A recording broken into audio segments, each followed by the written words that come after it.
Hey everyone, what's up? Welcome to the Life Inner Show. I'm your host, Jason Wojo. I'm joined by Polish Peter. On the Life Inner Show, we help people make more, work less, and live better.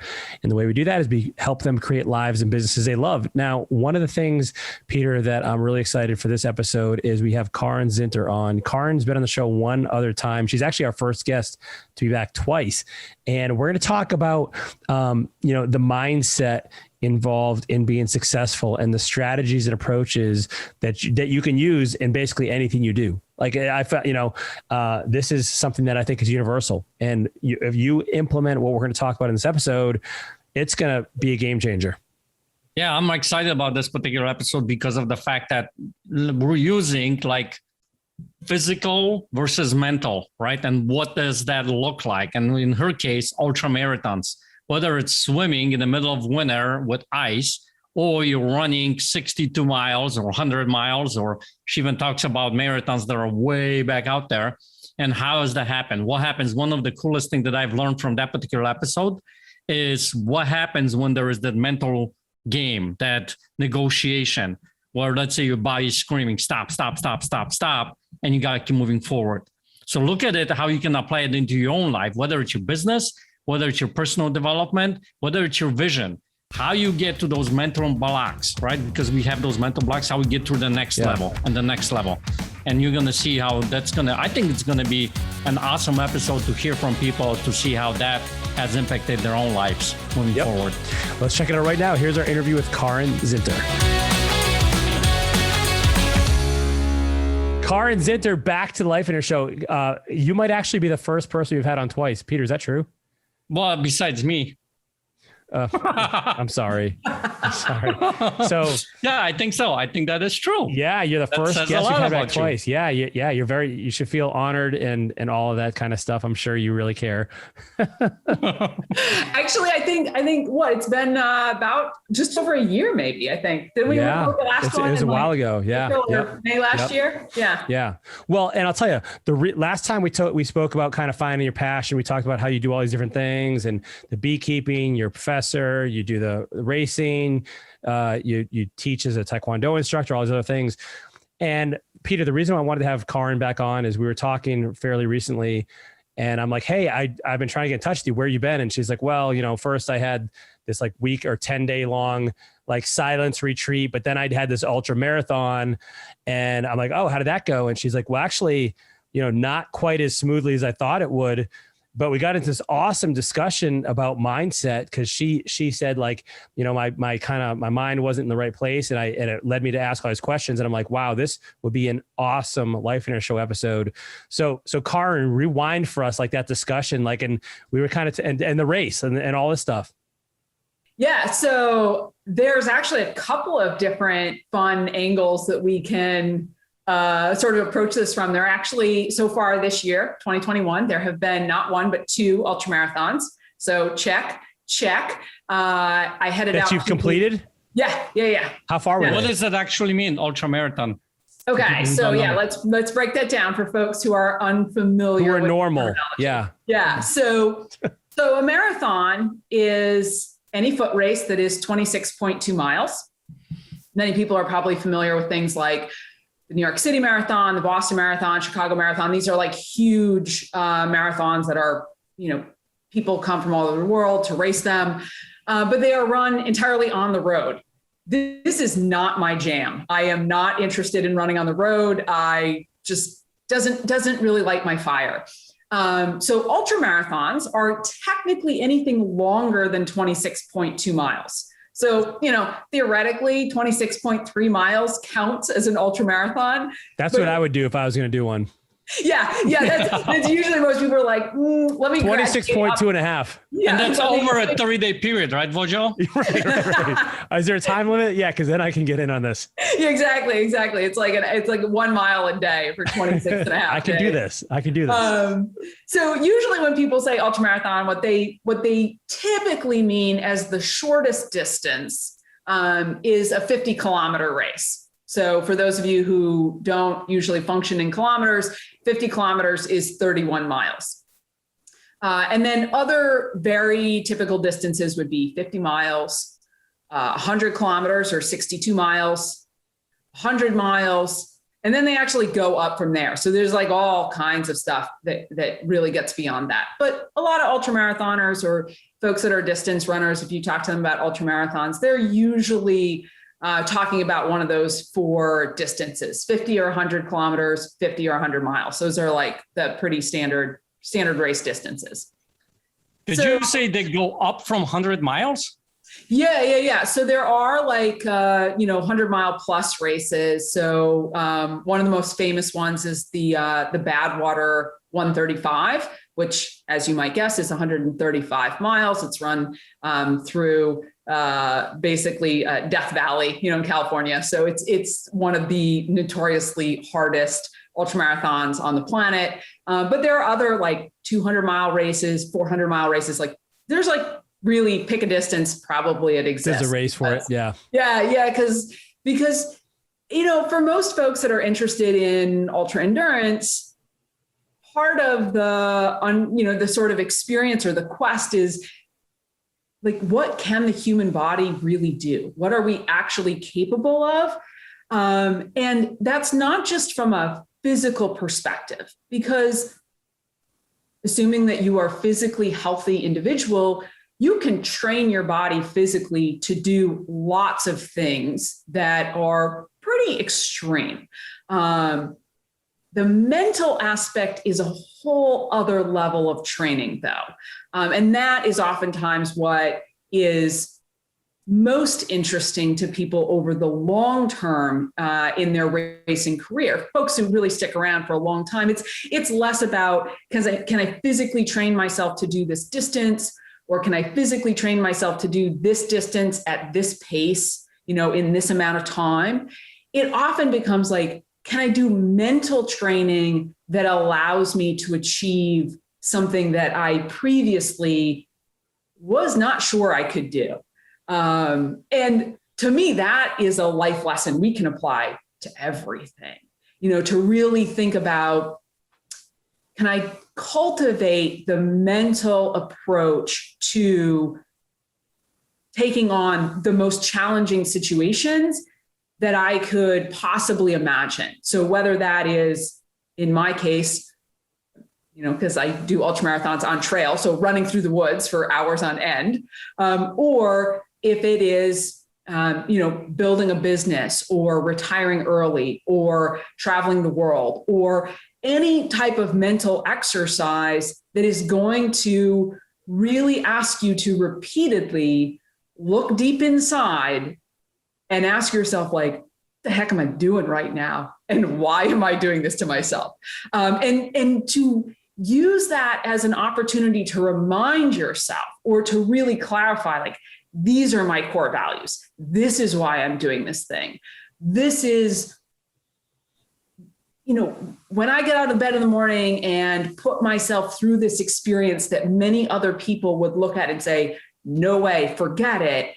It's really an opportunity to clarify, like, yeah, but this is what I love. This is what really lights my fire and is my passion. It's my reason for being on this planet. Do you ever Peter, back this past winter, so Carin lives up in Massachusetts, and I would talk to her in the morning and I'm like, hey, what are you doing? And she's like, well, I'm actually on my way to go swimming. And I'm like, oh, cool. The gym or the pool's open. She's like, no, we're going swimming in the Connecticut River. I was like, what? In the middle of winter, Connecticut River, no idea what those temperatures are aside from frigid. You're probably fighting through ice and I'm like, why? I'm like, what in the world?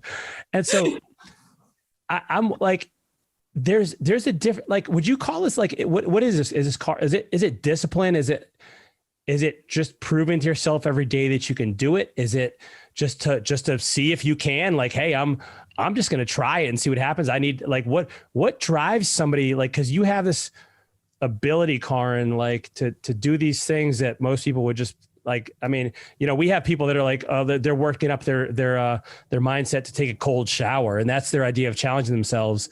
And I'm nothing against that. That's great. But you're just on a different level. Like, what really motivates you to do this stuff? And like, what can people learn from that? So it's interesting to hear you describe what I do as being on this different level, because.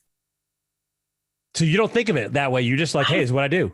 Yeah, I don't think of it. I mean, I know objectively when I step outside myself, I know that statistically, not a lot of people on the planet are doing these things, that it's rare, but we're like the things that I do are physically very demanding in a very specific way. There are tons of people on the planet doing things that I look at and think of as equally extreme. And I wonder, like, whoa, like how do you do that every day? And this could be things like,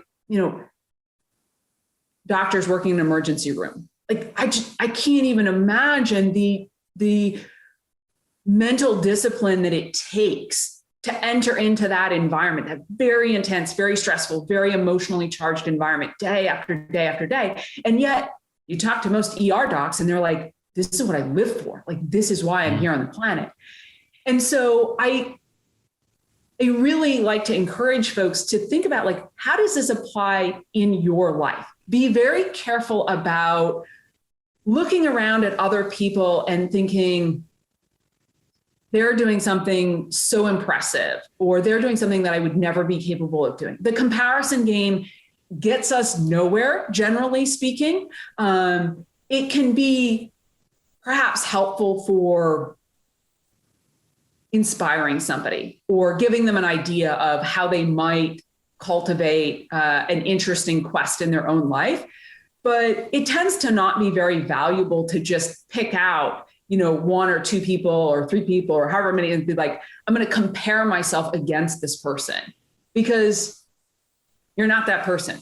Like your genetic code and your entire set of life circumstances make you uniquely, a unique individual. And so you are not necessarily going to follow this path in the same way.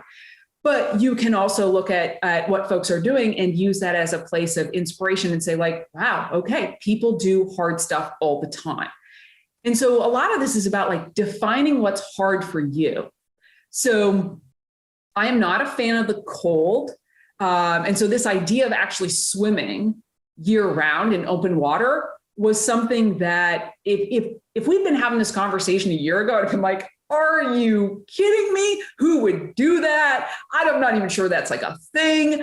But the pandemic actually gave me this weird opportunity to start doing some open water swimming. Not that I had never swum in open water. I mean, come on, I grew up in Minnesota, land of 10,000 lakes. Like, I did plenty of open water swimming as a kid, and raced triathlon. So did a ton of open water swimming, but I didn't get really excited about it. I didn't find it all that interesting. I liked going to the pool. I liked grinding out a ton of yardage. I liked that environment of being on my team, having my coach, like, tell me what to do. Like that was my idea of what I loved about swimming.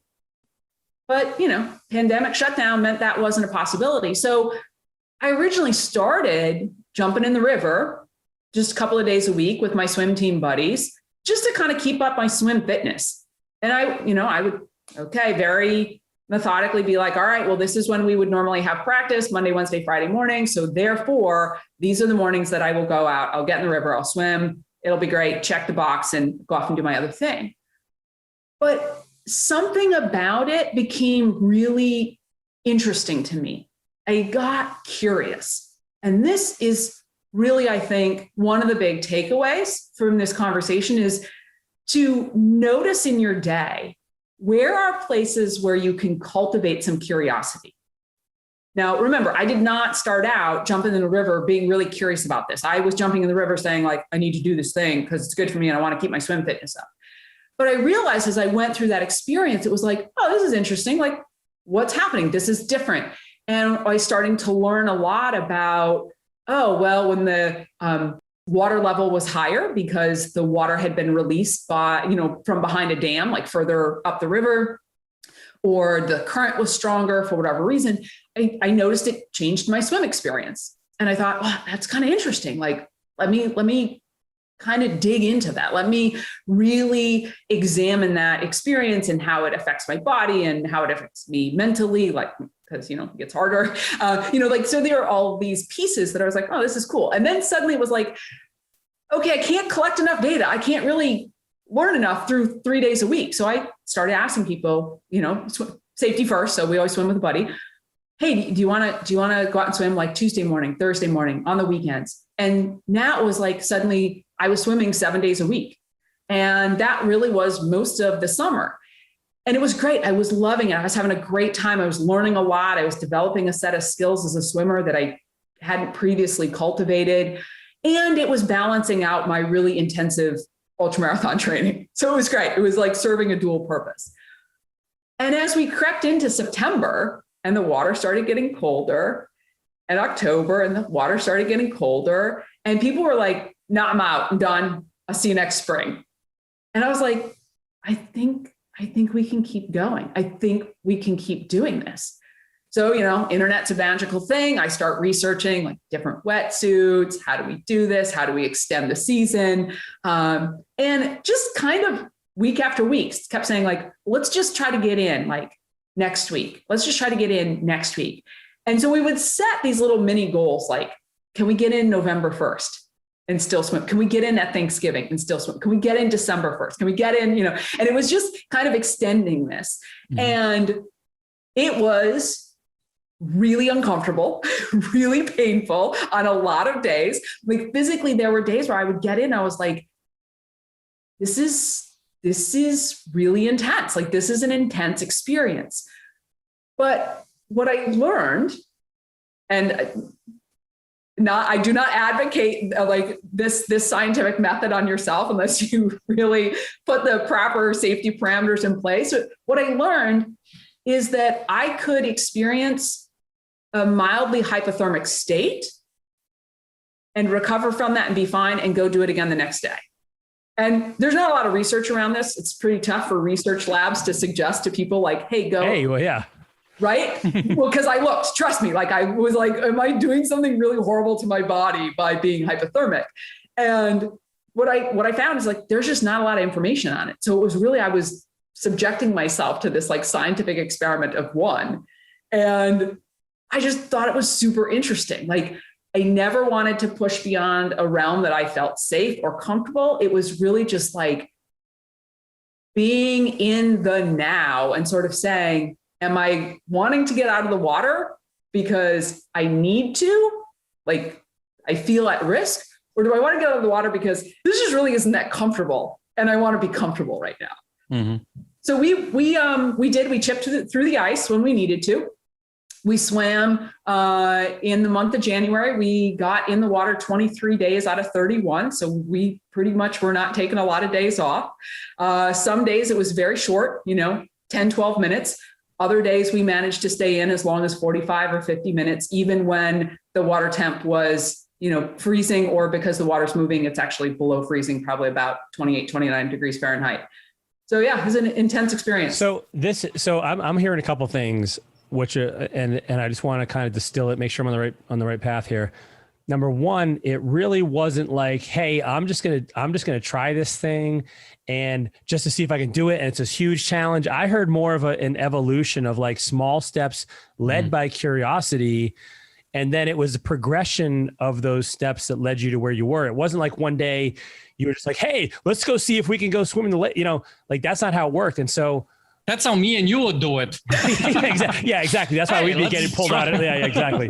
Hey, this sounds like a great idea. And so I think that's really, really important, is because it's the progressive realization of those smaller steps that led you to that place. And my suspicion is that it's also the progressive realization that kind of takes away the magnitude of where you finally got to, like whether we're talking about ultramarathons or the river and the swimming. It's like, cause you look at it and it's like just a thing. It's just like, hey, it's just a thing for me. It's not this huge, impressive thing. And when I look at other people, it's because you've built up to that and you're kind of used to it. And so that's probably useful as well. Like, and I think that not only is it a really way to keep yourself grounded, but also I think it's valuable in how you look at others' success as well. And to get out of the comfort zone. Yeah. You know what I mean? Those are those steps. I think those mini goals that keeps you moving out of the comfort zone. even further out. Right, right. And so talk to us. You mentioned right at the end there, Carin, about like, hey, am I getting out just because I want to be in a blanket somewhere in a couch or something? Talk to us like about the allure of comfort and how that is that something you struggle with regularly, or is that just discipline? Like, how do you get away from that? Because some days, like, you just don't want to, like, and your body's ready for it, but you just don't want to do it. Like, what's that like for you? Yeah, I think that it helps to have some understanding from both a biological perspective and a psychological perspective about human evolution. We have not lived in this really comfortable, cushy state in which we currently experience, that most of us currently experience, for all that long, in the scope of human history. And so when you think about what our bodies were designed to do and what we are mentally capable of, that's a place where you can say, like, well, let me just move outside of that comfort zone, move outside of making my life easy sometimes, a couple of minutes a day, and just experience that. And part of the reason that I like that experience is that it really, for me, helps me to then practice gratitude for all that I have.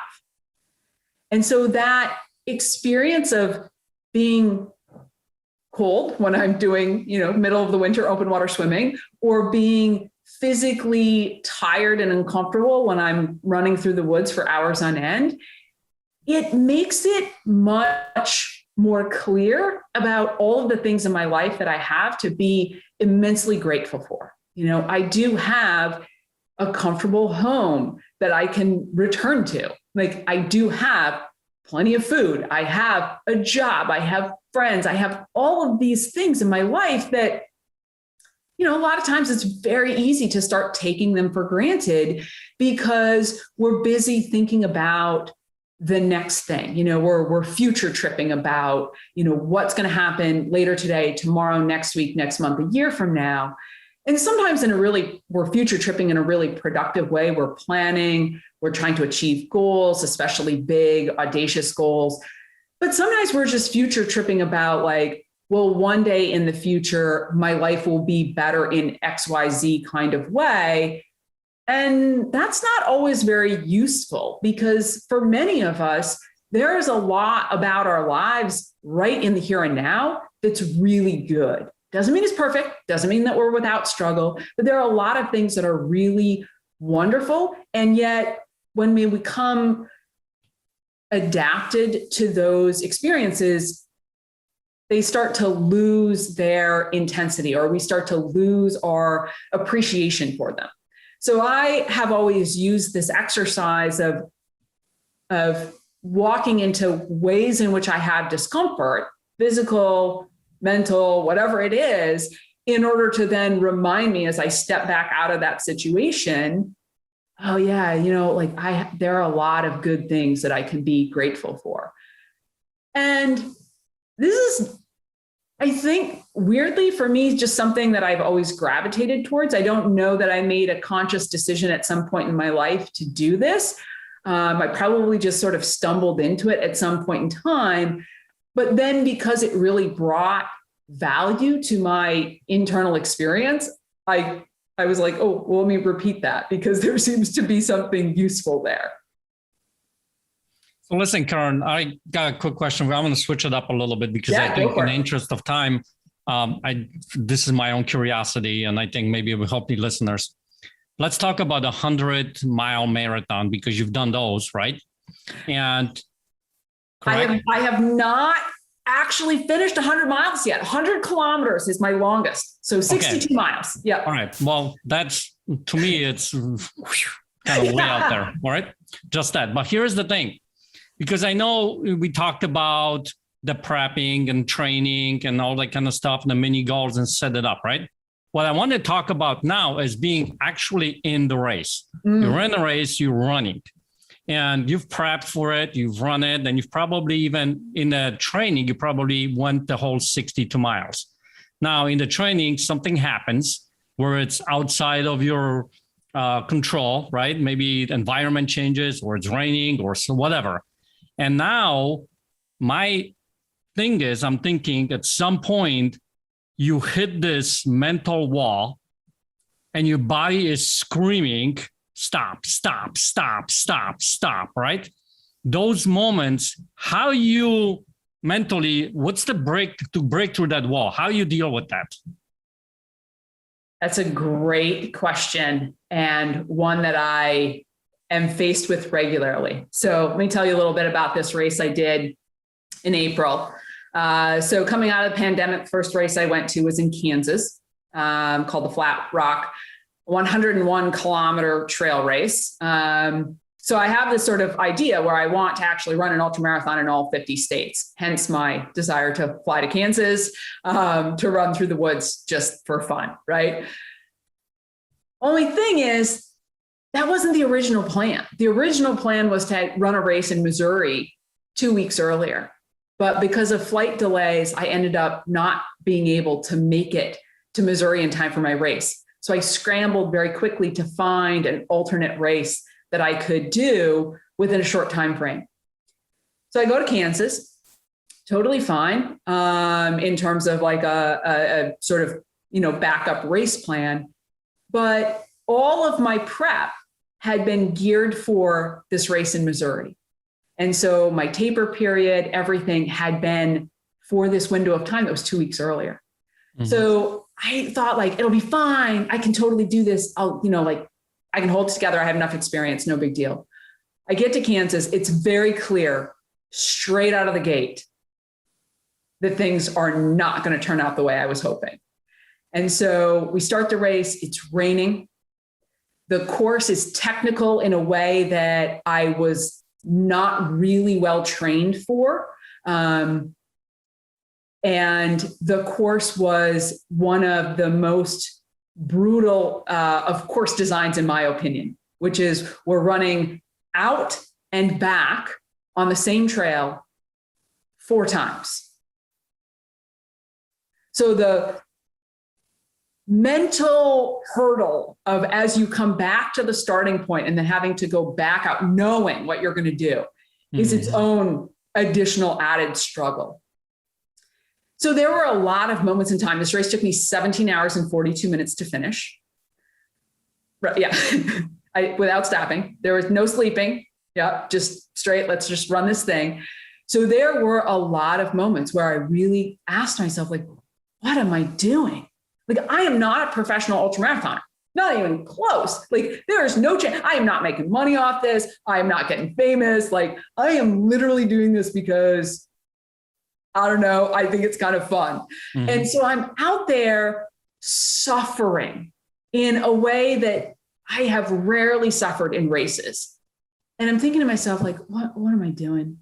Like, seriously, I could just call it.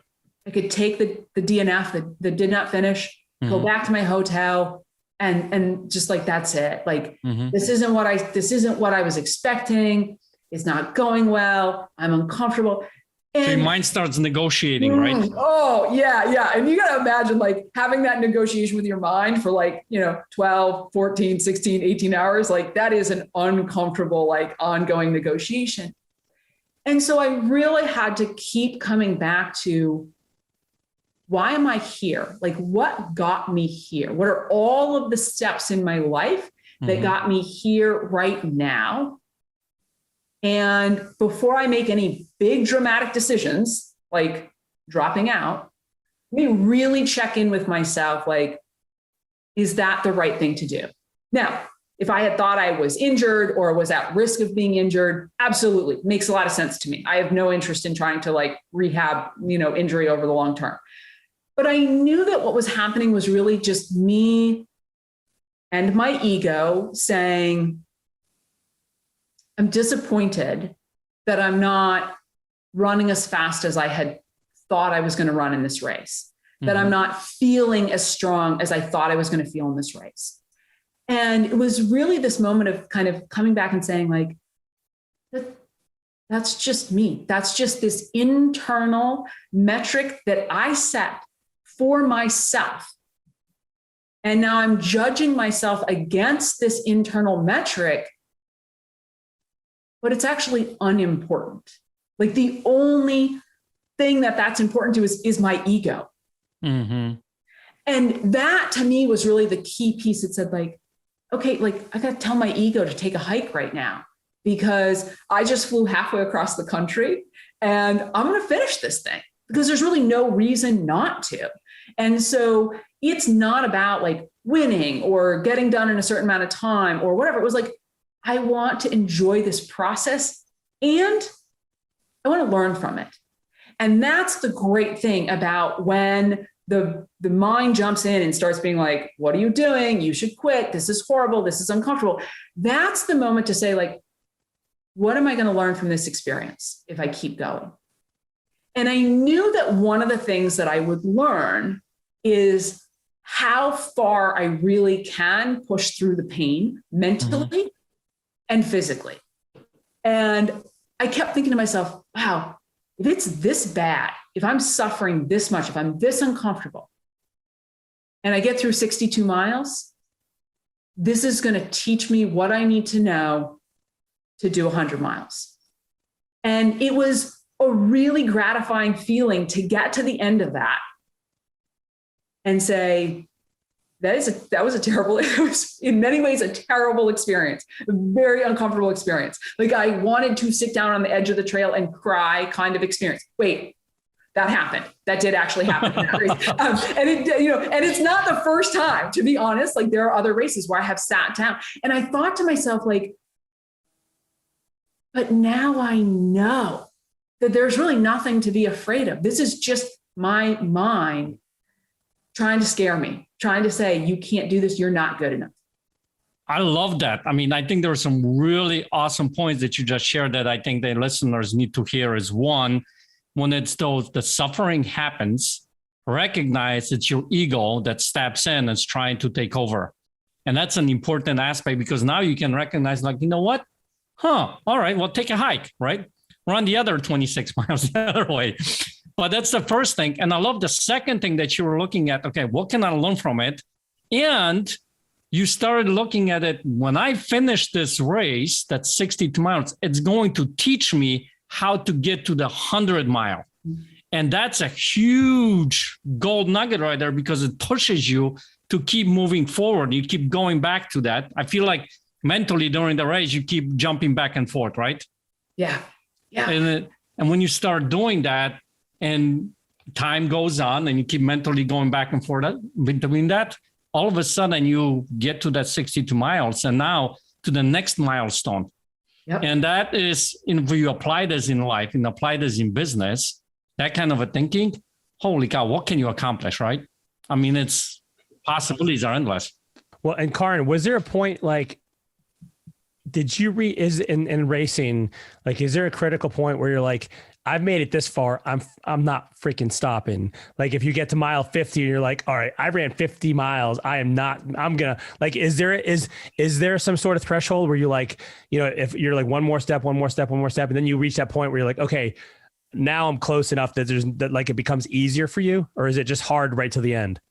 Yeah, I mean, that's a great question. It depends a little bit on the race. Some races, if you're up against an actual time cutoff, that can be really challenging, because if you miss a particular time cutoff, like, they're just going to pull you out of the race. You have no choice.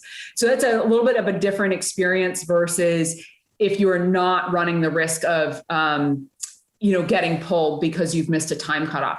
I knew I was not going to miss a time cutoff in this race. So that made it a little bit easier in some respects, because that wasn't that external pressure as well. I could really just focus on this is about me and my mind and my ego, kind of jumping in and criticizing what I'm doing and judging my performance right now. But a lot of times for me, it's like, if I've done 1 mile, I'm doing the whole thing. It's like if I'm starting, I'm finishing. And that's not meant as a sort of egotistical, like, oh, well, of course I'm finishing. It's more just like, I look at this and say, this is what I came here to do. And so unless something really goes sideways in a serious way, I'm going to finish this thing that I started. Now, there's one exception to that. Doesn't happen for me in ultra running, but it's come up when I've really pursued other very big, ambitious goals in my life.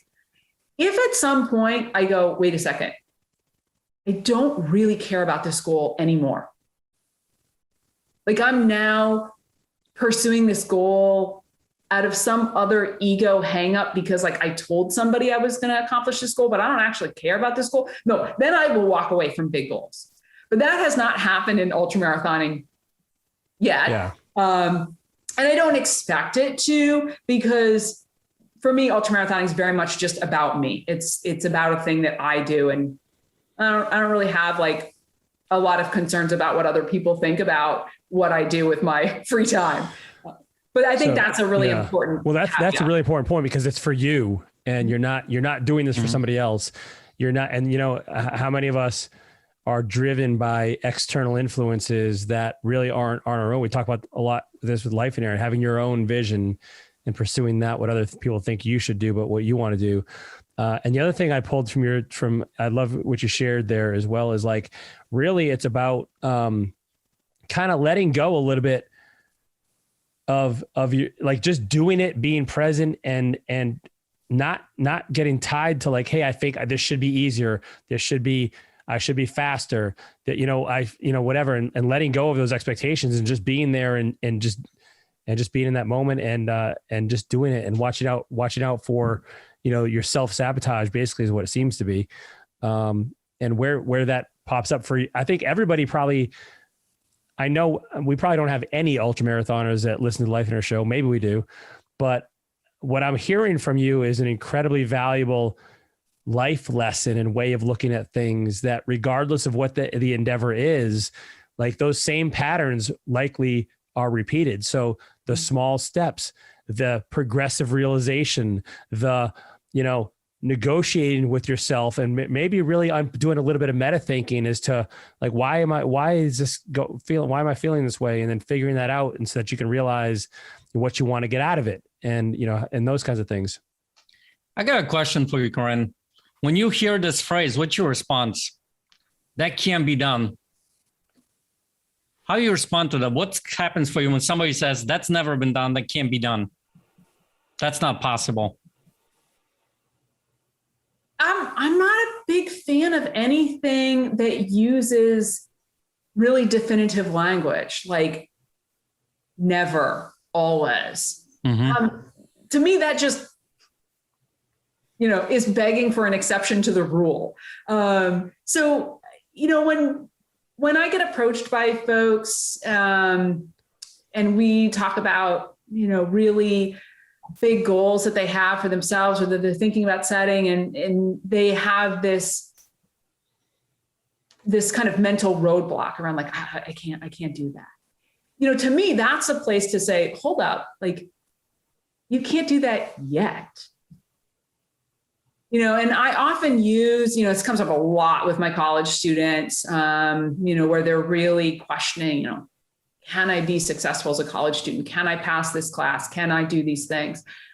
And one of the things that I point out to them is, you don't have any memory of this, but when you were a baby, you were extremely motivated to figure out how to walk. Now, I know both of you have kids, so you've experienced this, like you've watched your children learn how to walk. They're relentless in the pursuit of that goal. Nothing deters them. And then if you watch them, they stand up, fall down, stand up, fall down, stand up, fall down, probably thousands, if not tens of thousands of times before they really figure out fully how to walk without falling down. It's not like a day or a week long process. It's like a very, very long process. And yet they don't get discouraged. They just keep going after it. They're super motivated to figure out, same thing, learning how to communicate, learning how to speak. Like kids, like they're relentless in the pursuit of that goal. And we somehow lose that. Largely, I think, because, kind of once we hit like adolescence, we start to get very, very self-critical and start to judge everything we're doing. And we have this idea of like, well, I should be able to just do it straight away. It's like, no, you just can't do it yet. And that's not to say that everybody should try to do everything. We don't have enough time on the planet to do that. But if you have something that's really interesting to you, that's really important to you, and that's critical, you've got to do the deep examination. Like, what do I really care about in this world? Like, what's most fundamentally important to me? That's going to help you figure out what it is you want to pursue. And that's the thing that's going to help you say, like, it's okay if my progress is slow. It's okay if I am making like, what I might be interpreting as mistake after mistake after mistake. But go back to that baby. That baby's not looking at like, I fell down and made a mistake. They're like, I fell down. I learned something from that. Let me go again. And that's really a way to kind of think about any challenge in your life is, okay, what did I just learn? I'm running like a giant scientific experiment. Data, data, data, data. What did I learn? What did I learn? What did I learn? How do I apply this? How do I keep moving forward? And the great thing about being an adult is that when you get a little bit hung up on that, like, oh, I'm like, I know I should be learning something here. Tap into your team of mentors, your team of advisors, and say, like, I know I'm supposed to be learning something and I'm stuck. Like, help me with my learning. Like, point me in a direction or nudge me or guide me or ask me some key questions, because I've probably just created a artificial mental roadblock and I need a little like kick in the pants, so to speak, to like help me get over it. And that can be so impactful in terms of helping us keep making that incremental progress. I mean, I've been an ultramarathoner for 17 years. I started running 35 years ago. I've been at this a long time. I'm still not very good at it. I don't really care. I just love doing it, but I'm getting better all the time. And when you think about it, like, I'm starting to get to a point where at my age, I shouldn't still probably be getting better, and yet I am. And I really think that it has a lot to do with, I'm just going to try to keep learning one little lesson at a time and applying it day after day after day. Love it. Love it. That's awesome. Carin, this has been an incredible episode. I really want to thank you for coming on. And it's always a pleasure. We will talk soon. Absolutely. Have a good one, my friends. Thanks. See ya. Dude, that was awesome, man. Carin's really interesting to me because, I've known her for a long time. It's been really cool to see how she kind of like looks at the world and how the things she does. And I love how she kind of basically said, she looks at like what she does is it's just her. It's just normal. She's not out there trying to impress anybody. She's not out there trying to, it's not like, she's doing it for anybody except herself. And so that the first lesson, like, I think that really struck me is like, she loves what she does and she likes the challenge, and she has found a way to kind of almost like a formula for her to achieve great things, but it didn't start that way. It starts off with these small things. She talks about like, hey, it didn't, let's see if we can get into the river next week. And let's see if we can get into the river the next week. And so we talk about this a lot, is like, it's the progressive realization of those smaller goals that end up leaving you and bringing you somewhere in a completely new place. And if you look back, you see the incredible journey, but you don't really see it when you're in it. Yeah. And it's, really interesting how she was talking about when she's, let's say, the swimming thing, the steps that she was taking, the little goals, mini goals to get you to the next level. And I think that's important when we are doing something brand new in our lives, when we're looking at the new level of our vision or whatever the case may be, right? One important thing that she talked about in that particular section is having that strong why. That's the thing that I heard recurring throughout this episode about having that strong why, because when what hits the fan, that why carries you through, right? So if it's strong enough, it's important to you to get to that, to reach that goal, to go after that why is going to carry you. And the other thing that I've learned from this episode is when that negotiation happened, when you're in the middle of it, We're literally going through it, whatever it might be. Let's say, investor is getting on the calls and he hates it and he can't do it, or some physical thing that you're trying to push through in that thing. She looks at it and says, okay, when I hit that goal, it's going to teach me, I'm going to learn how to reach to the next phase. Like for her case was that 62-mile run. When I hit that, I'm going to learn how to hit the 100 miles. That's going to teach me to the next level. And I think having that kind of a foresight, that kind of a mental game going on, it gets you through that breaking barrier, gets you through that outside of the comfort zone. Yeah, that was part of it for me. It wasn't the whole thing. The other thing for me that I thought was really valuable is that she said, like, she basically was fighting her ego. Yeah. That said, hey, this should be easier. You should be faster. You should feel better.